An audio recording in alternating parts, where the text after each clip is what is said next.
بے نیاز ہے ہر چیز سے۔ اللہ تعالیٰ کو آپ کی کوئی چیز نہیں چاہیے، لیکن اگر آپ دوسروں کو دکھانے کے لیے اللہ تعالیٰ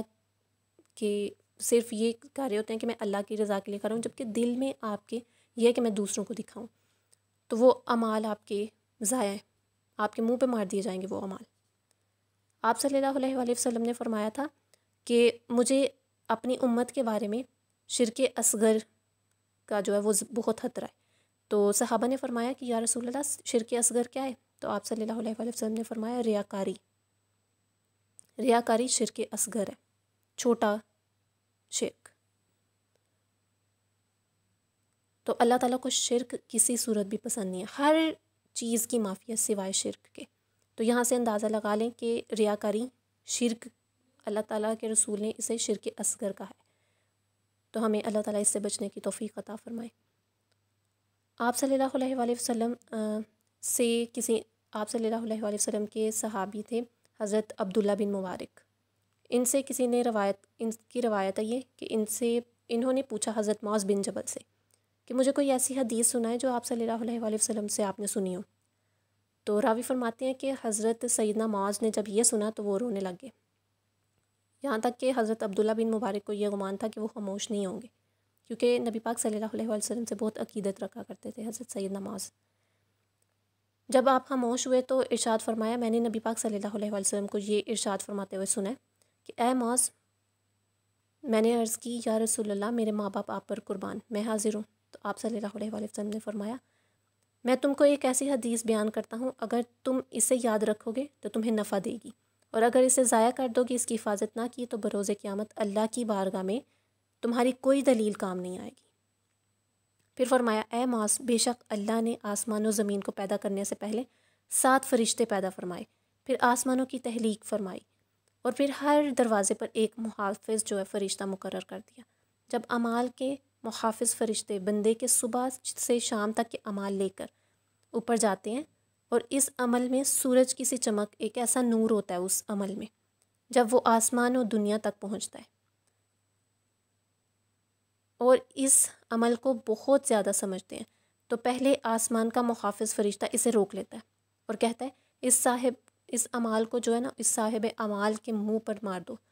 میں غیبت کا فرشتہ ہوں، اور مجھے میرے رب نے حکم دیا ہے کہ غیبت کرنے والے کے اعمال کو یہاں سے آگے نہ بڑھنے دوں۔ جو شخص غیبت کرتا ہے اس کے اعمال پہلے دروازے پر ہی روک دیے جاتے ہیں، پہلے آسمان پہ ہی اس کی جو بھی اعمال اس نے کیے ہوتے ہیں اس کے منہ پہ دیے جا رہے ہوتے ہیں۔ اس کے بعد آپ صلی اللہ علیہ وآلہ وسلم نے فرمایا، اللہ تعالیٰ کا آپ صلی اللہ علیہ وآلہ وسلم کا ارشاد ہے کہ پھر فرشتے بندے کے دیگر اچھے اعمال لے کر جاتے ہیں، اور ان کے اعمال کو کثرت اور پاک سمجھتے ہیں، اور جب دوسرے آسمان تک پہنچتے ہیں تو وہاں کا موکل فرشتہ کہتا ہے، ٹھہرو، یہ صاحب اعمال کے منہ پہ مار دیا جائے، میں فخر کا فرشتہ ہوں، اس شخص نے اپنا یہ عمل جو ہے جو تم لے کے آئے ہو دنیا کے لیے کیا تھا، مجھے میرے رب کا حکم ہے کہ اس کے اعمال اس سے آگے نہ بڑھنے دوں، کیونکہ وہ لوگوں میں بیٹھ کر فخر یا انداز سے کہتا تھا کہ میں نے یہ کیا۔ آپ صلی اللہ علیہ وآلہ وسلم نے مزید فرمایا، پھر فرشتے بندے کے دیگر اعمال مثلاً صدقہ، روزے اور نمازیں وغیرہ لے کر جائیں گے، اور ان میں بھی ایک نور چمک رہا ہوگا۔ فرشتے بھی حیران رہ جائیں گے کہ جب تیسرے آسمان تک پہنچیں گے تو وہاں کا فرشتہ کہے گا، ٹھہرو، اس کے یہ اعمال جو ہیں یہ اس کے منہ پہ مار دیے جائیں، میں تکبر کا فرشتہ ہوں، مجھے میرے رب کا حکم ہے کہ اس سے آگے نہ جانے دیا جائے۔ وہ مجالس میں لوگوں پر تکبر کیا کرتا تھا۔ پھر آپ صلی اللہ علیہ وآلہ وسلم نے فرمایا، پھر فرشتہ بندے کا وہ عمل لے کر جاتا ہے جو ستارے کی طرح چمکتا ہے، اور اس میں تسبیح، نماز، حج کی آواز، یعنی جو ہم تکبیرات کہتے ہیں وہ، اور جس طرح شہد کی مکھی کی آواز ہوتی ہے نا، یہاں تک کہ وہ چوتھے آسمان تک پہنچ جاتے ہیں۔ وہاں کا موکل فرشتہ کہتا ہے کہ ٹھہر جاؤ، اس کو صاحب عمل کے منہ پر مار دیا جائے، اور اس کی پیٹھ پر مارو اس سب کو، میں خود پسندی کا فرشتہ ہوں، اور میرے رب کا حکم ہے کہ اس سے آگے اس کے اعمال نہ بڑھنے دوں، کیونکہ یہ شخص عمل کرتا تھا تو اس میں خود پسندی کو داخل کر لیتا تھا۔ آپ صلی اللہ علیہ وآلہ وسلم نے مزید ارشاد فرمایا، پھر فرشتے کسی اور عمل کو لے کر اوپر جاتے ہیں، اور وہ عمل دلہن کی طرح آراستہ ہوتا ہے، یہاں تک کہ جب وہ 5ویں آسمان تک پہنچتا ہے تو وہاں کا فرشتہ کہتا ہے، ٹھہر جاؤ، یہ عمل کرنے والے کے منہ پہ مار دو، اس کے کندھے پہ رکھ دو،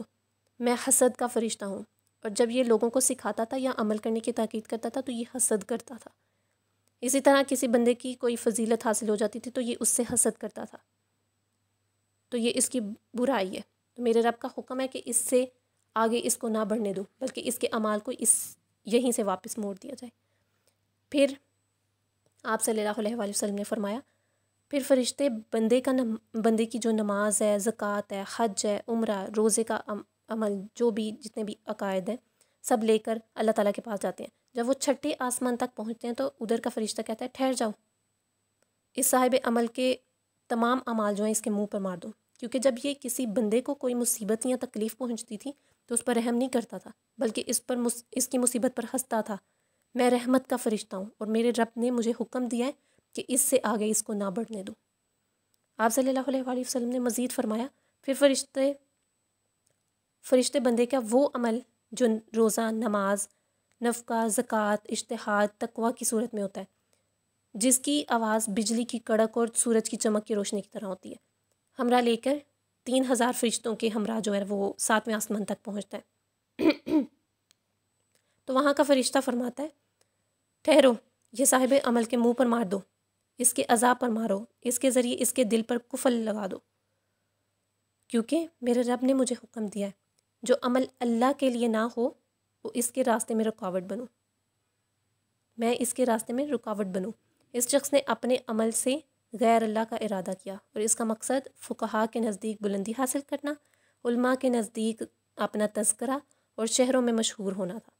ہر وہ عمل جو اللہ کے لیے نہ ہو وہ ریا ہے، اور اللہ تعالیٰ ریاکاری کو پسند نہیں فرماتا۔ پھر آپ صلی اللہ علیہ وآلہ وسلم نے فرمایا، پھر فرشتے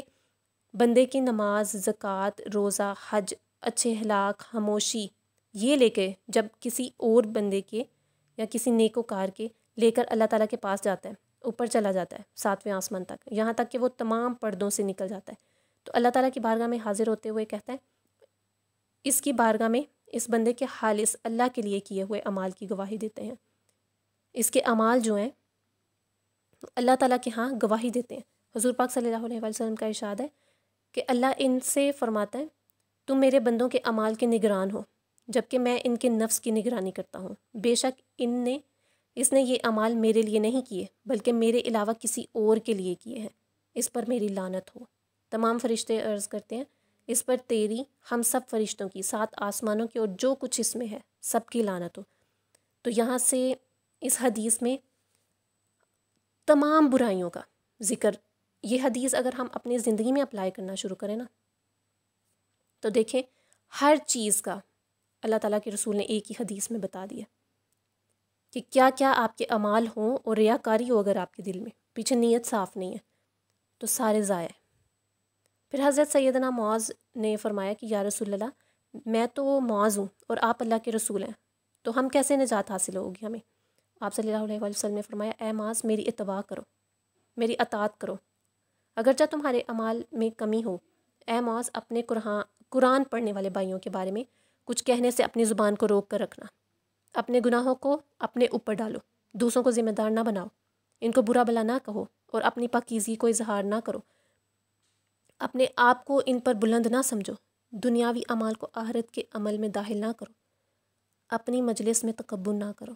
تاکہ لوگ تیرے بڑے اخلاق سے، تمہارے جو اخلاق ہیں ان سے بچیں۔ تیسرے آدمی کی موجودگی میں کسی کی سرگوشی نہ کرو، لوگوں پر اپنی عظمت کا اظہار نہ کرو، ورنہ تم دنیاوی بلائیوں سے محروم ہو جاؤ گے، اور لوگوں کی بے عزتی نہ کرو، ورنہ بروز قیامت تم پر جو ہے وہ کتے تمہیں چیر پھاڑ کر کھا جائیں گے۔ اے معاذ کیا تم جانتے ہو؟ آپ صلی اللہ علیہ وسلم نے فرمایا، اے معاذ کیا تم جانتے ہو وہ کون ہے؟ تو حضرت معاذ نے عرض کی، یا رسول اللہ میرے ماں باپ آپ پر قربان، وہ کون ہے؟ آپ صلی اللہ علیہ وسلم نے فرمایا، وہ جہنم کے کتے ہیں جو ہڈیاں اور گوشت کو دانتوں سے نوچ کھائیں گے۔ میں نے عرض کی، یعنی کہ آپ حضرت معاذ بن جبل فرما رہے ہیں کہ میں نے عرض کی، یا رسول اللہ صلی اللہ علیہ وسلم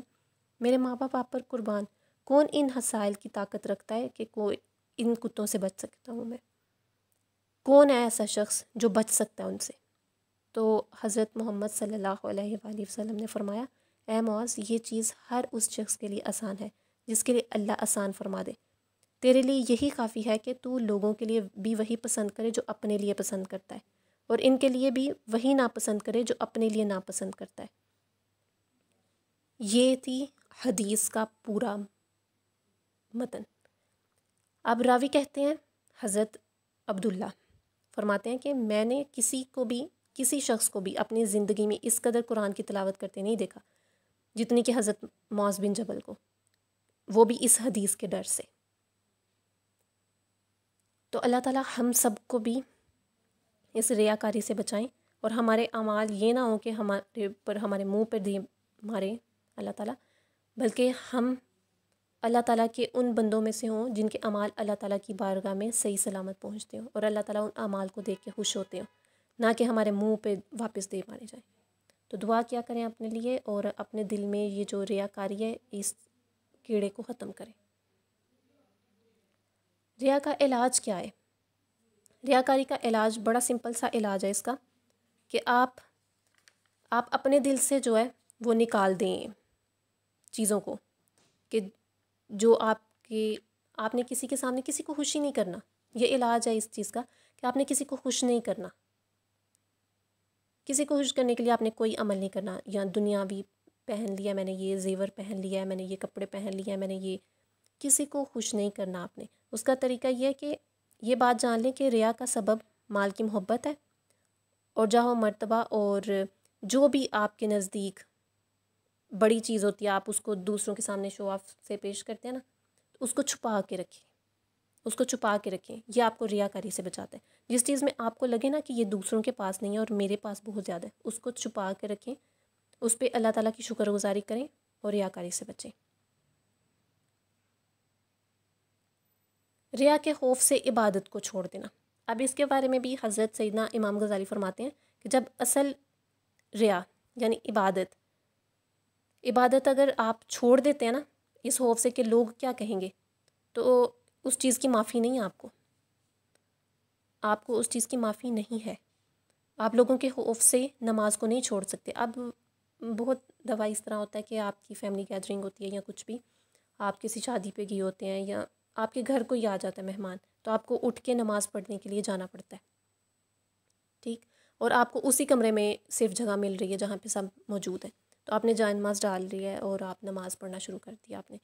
لیکن اس میں نیت یہ رکھیں کہ لوگوں کو دکھانے کے لیے نہیں میں پڑھ رہا، بلکہ میں اللہ تعالیٰ کی رضا کے لیے اور اپنے اعمال کے لیے پڑھ رہا ہوں یا پڑھ رہی ہوں۔ کیونکہ اگر نیت پیچھے یہ ہوگی نا کہ لوگ مجھے دیکھ کے انسپائر ہوں، لوگ مجھے دیکھیں کہ بڑے بڑے سجدے کر رہی ہے، یہ تو بڑی اللہ والی ہے، بڑی متقی ہے، بڑی پرہیزگار ہے، تو یہ ریاکاری کی سینس میں آ جاتا ہے۔ اگر آپ کے دل میں یہ نیت ہو کہ میں اللہ تعالیٰ کی رضا کے لیے پڑھی ہوں، یا ایک یہ بھی چیز ہے کہ آپ کو کچھ چیزیں دوسروں کو شرم دلانے کے لیے بھی کرنی پڑتی ہیں۔ آپ دوسروں میں سے اٹھ کے، بہت ساری اس طرح کی میں نے خود دیکھا ہے کہ بہت فیملی گیدرنگ ہوتی ہے ہماری، یا کوئی آپ کے گھر پہ مہمان آ گئے یا زیادہ گیدرنگ ہے، تو آپ ان میں سے اٹھ کے ایک جا کے جائے نماز ڈالے گا، تو اس سے اگر وہ مومن ہو نا تو ان کو شرم آئے گی کہ ہم نے بھی اٹھ کے نماز پڑھنی ہے۔ کچھ چیزیں آپ کو دکھانی پڑتی ہیں،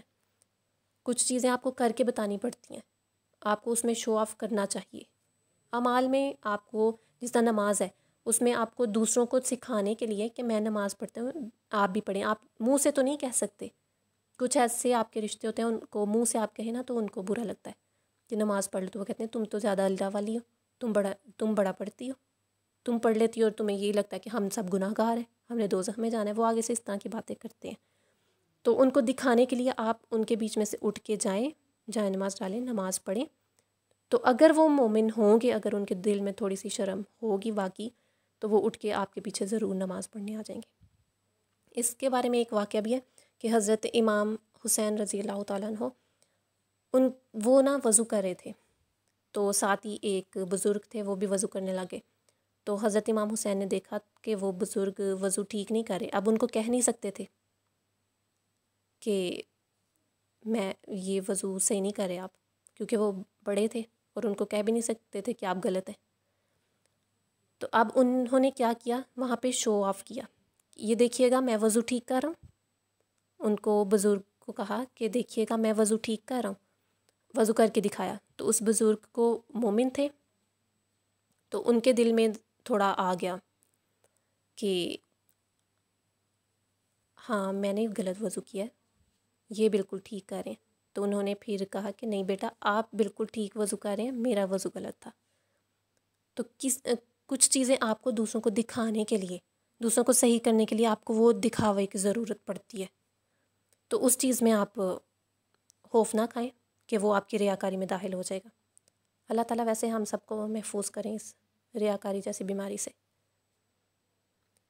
ریاکاری اور آج کا دور، آج ہم دیکھتے ہیں تو چھوٹی چھوٹی چیزوں میں ریاکاری ہم اپنی زندگیوں میں ہم لے لیں تو چھوٹا سا ایونٹ ہوگا نا، شو آف کے لیے آج کل تو جتنا بھی پیسہ خرچ ہو رہا ہے نا، سارا کا سارا شو آف کے لیے، ریاکاری کے لیے۔ شادیوں پہ دیکھ لیں، مہندی ہو رہی ہے، اٹن ہو رہے ہیں، مائیں ہو رہی ہے، بہت سارے اس طرح کے ایونٹس جو کہ فضول خرچی ہیں، صرف اور صرف لوگوں کو دکھانے کے لیے کہ ہمارے پاس بہت پیسہ ہے، تو بہت زیادہ ایونٹس آرگنائز ہو رہے ہیں۔ ہمارا اسلام تو اس چیز کی اجازت نہیں دیتا، ہمارا اسلام تو سادگی پسند ہے، وہ تو میانہ روی کا درس دیتا ہے، وہ تو سادگی کا، شکر گزاری کا درس دیتا ہے۔ لیکن ہمارے ہاں کیا ہو رہا ہے؟ اب ایک ہاں ہوتا ہے، ایک نے کر لیا جی، ایک فلاں آنٹی کی شادی تھی، بچی کی شادی تھی، تو ان نے کر لیا جی، ان نے اتنے پیسے لگائے تھے، ان نے چھوٹا گوشت بنایا تھا، ہم نے تو اس سے زیادہ کرنا ہے، ان نے اتنی ڈشز بنائی تھی شادی پہ، ہم نے تو اس سے زیادہ بنانی ہے، تاکہ لوگ انسپائر ہوں۔ وجہ کیا؟ اللہ تعالیٰ کو منہ نہیں دکھانا، آپ نے لوگوں کو انسپائر نہیں کرنا، آپ نے اللہ تعالیٰ کو انسپائر کرنا، اللہ تعالیٰ کو اپنے اعمال دکھانے۔ اور ہم کر لیتے ہیں جی، ہم لوگوں کو تو خوش کر لیتے ہیں، لیکن اللہ تعالیٰ کو بھول جاتے ہیں ہم نے بس اللہ تعالیٰ کو خوش کرنا ہے، لوگوں کو نہیں۔ یہ چیز میں بار بار اپنے لیکچرز میں کہتی ہوں کہ ہم نے اللہ تعالیٰ کو خوش کرنا ہے، لوگوں کو نہیں۔ لوگوں کی پرواہ چھوڑ دیں۔ جب آپ لوگوں کی پرواہ کرتے ہیں نا، آپ ذلیل و رسوا ہو جاتے ہیں، دنیا میں بھی اور آخرت میں بھی ہوں گے۔ اللہ تعالیٰ ہم سب کو لازم محفوظ کریں اس چیز سے۔ لیکن دیکھیں نا، آج ہم اپنے کوئی کپڑے پہن رہے ہیں، آپ کی دوست ہے یا آپ کے رشتہ داروں میں سے کوئی ایسا ہے جو نہیں افورڈ کر سکتا، اب آپ اس کے سامنے شوخیاں اور ایفیشنسی کہ یہ دیکھو میں نے تو بڑا پہنا ہوا ہے، تمہارے پاس کیا ہے؟ اور ہم اکڑ کے چلتے ہیں، پھر وہ اکڑ کے چلنا اور ایٹیٹیوڈ، وہ گلاسز لگا لینا، یا اس طرح شو کرتے ہیں جیسے آپ دنیا پہ خدا ہیں۔ نعوذ باللہ، آپ کیا سمجھ رہے ہیں اپنے آپ کو؟ زمین نے بھی گواہی دینی ہے کہ یہ مجھ پہ اکڑ کے چلتا تھا، زمین نے بھی اس چیز کی گواہی دینی ہے۔ تو قیامت کے دن اس چیز سے اللہ تعالیٰ ہم سب کو بچائیں کہ قیامت کے دن زمین ہمارے خلاف گواہیاں دے رہی ہو کہ یہ اکڑ کے چلتا تھا، ہماری گردن ہمارے خلاف گواہی دے رہی ہو کہ یہ مجھے اکڑا کے زمین پر چلتا تھا، تاکہ لوگ جو ہے اس پر فخر کریں، لوگ جو ہے کہیں کہ ہاں بڑا، یہ تو بڑا پیارا ہے، یہ تو ایسے ہے، یہ تو ویسے ہے، اس کے پاس بڑا پیسہ۔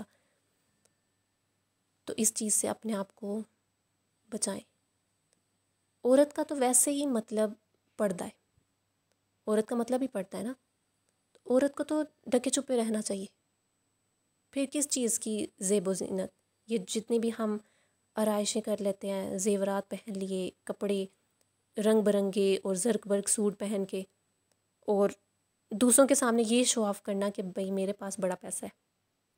اسلام تو سادگی کا درس دیتا ہے۔ ادھر سے ہی دیکھ لیں کہ جب ہم نے اس دنیا سے جانا ہے تو ہمارے پاس کچھ نہیں ہونا سوائے ایک کفن کے، وہ بھی سفید رنگ میں، کوئی رنگ نہیں ہے اس میں، کوئی موتی نہیں لگے ہوئے، کوئی زیورات نہیں، کچھ نہیں لے کے جانا ہم نے ساتھ، سادہ بالکل۔ تو خدا را ڈریں اللہ تعالیٰ سے، اس دنیا میں ریاکاری سے بچیں تاکہ آگے جا کے ہمارے لیے آسانی ہو۔ ریاکاری کے بارے میں آج جو میں نے حدیث بتائی ہے، اس کا بتانے کا مقصد ہی بیسیکلی یہی تھا کہ اس سے ہمارے تمام اعمال ضائع ہو جاتے ہیں، جتنے بھی اعمال ہم نے کیے ہیں وہ ایک نہ ایک دن آسمان سے لٹا دیے جائیں گے اور ہمارے منہ پہ مار دیے جائیں گے، اور اللہ تعالیٰ نے لعنت فرمائی ہے ریاکاری کرنے والے پہ، اس کے فرشتے مل کے لعنت کر رہے ہیں۔ اللہ تعالیٰ کی اور اس کے فرشتوں کی لعنت ہو انسان پہ، تو وہ انسان دنیا میں کامیاب ہو سکتا ہے؟ دنیا میں چلے اللہ تعالیٰ نے اس کی رسی دراز کر دی، لیکن کیا آخرت میں اللہ تعالیٰ کو منہ دکھانے کے قابل ہوگا؟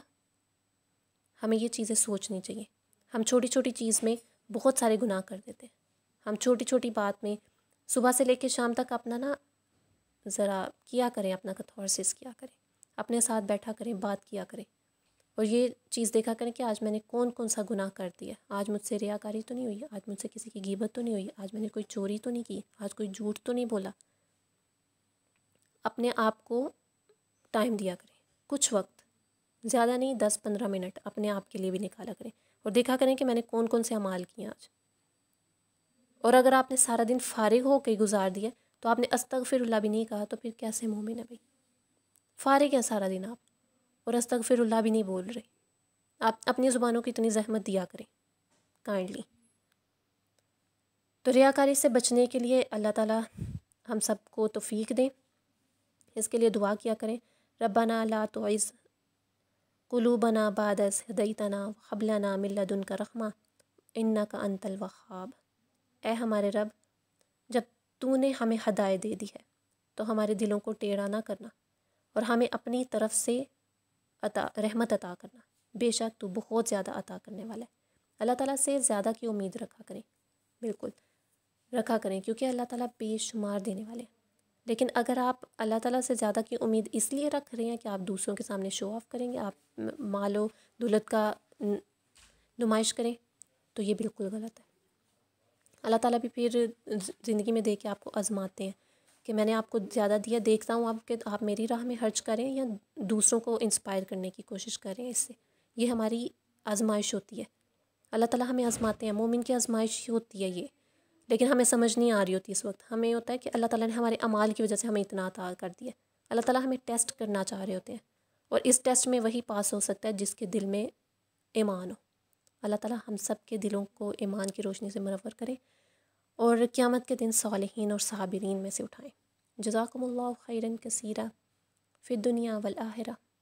اللہ حافظ۔